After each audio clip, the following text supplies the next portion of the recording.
So I'm gonna mention some recent move that was made by the government. Sure. Okay. Sure. Like for example, the sugar price hike. Yes. Okay, and then the GST. Yes.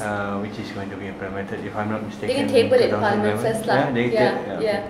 So well, they promised they were going to implement it, I think 2009, if I'm not mistaken. Yeah. Refer to Norma Yaakov's earlier statements. So they are tabling it this February. Yes. Is it? Okay. So March. Yeah. So what I'm going to ask you is that when Japan first implement GST, yeah, I think they started with 3%. Yes. Yeah. And I think a few months, if I'm not mistaken, the government that made the announcement is gone.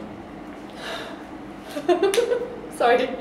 That's true. Yeah. It's a fact. Yeah, I know. I'm just, trying to link it with the local. Yeah, the government is gone. Totally gone. And the same thing with other not so friendly policies. Yeah. I mean that is how things are in Japan. A country like Japan. So and then there's this very mysterious oil price hike, which is the announcement is like something like okay, we are going to raise the non-Malaysian will have to pay more, and those who are not eligible. The non-Malaysian we can understand, but those who are not eligible, I know, and it has never been clearly stated. Of course. What is this? Those who are not eligible. So all this funny move by the government. I mean, what is behind this? I mean, it's almost unthinkable, as if the situation that they are in right now, and again by implementing all this funny move.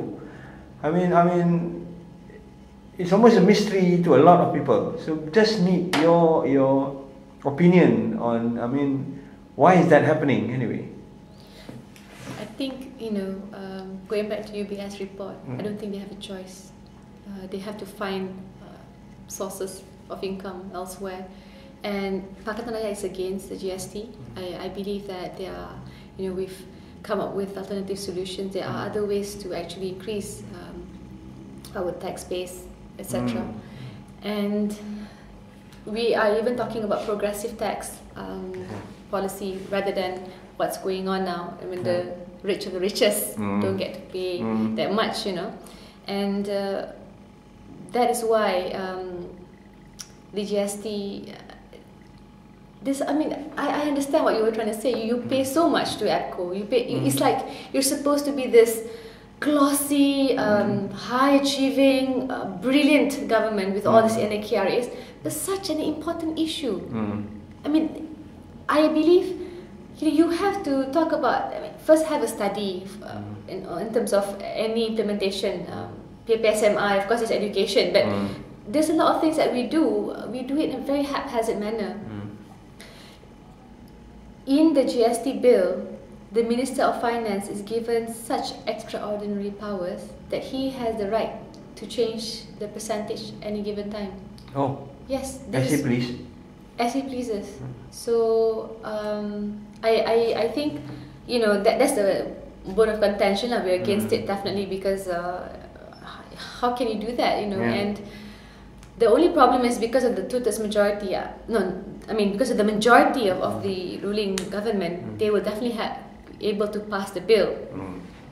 So I feel there's that issue of not having enough income for the country and having they're basically desperate to find out more source of cash. And in terms of the subsidy, it's not clearly defined. All I know is they're going to maybe use the My Card as a way of identifying those who are in need and who will deserve the subsidy, the fuel subsidy, and those who will be denied.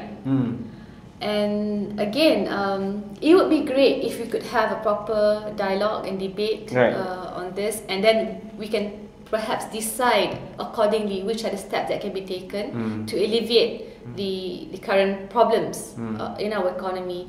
So I go back to the fact that do not look at the glossy One Malaysia slogans. Look at the way just on the micro level, the GST, micro level subsidy. In any other country, it's like now even the hike on the sugar prices is being done very quietly. Yeah. And then for the first time in my life, I heard the Prime Minister quote the Consumers Association of Penang. And before this, he never, I mean, there's no credit given to any NGO, and now because CAP supports the hike, so the government's doing the right thing. I mean, when have you ever, you know, I'm not against, I think any policies for the betterment of the health of the people is welcome, but you have to also package it well that people are aware and people are ready for any sort of lifestyle change. That's right.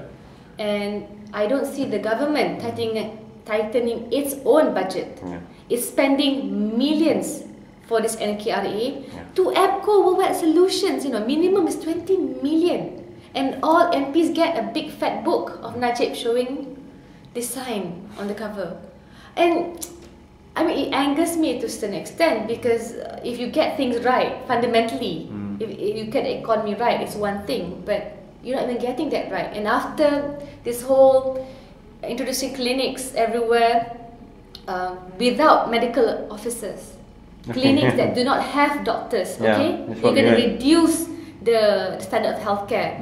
You should focus instead on what are the economic reforms you're going to make that the hallmark, and make sure people understand.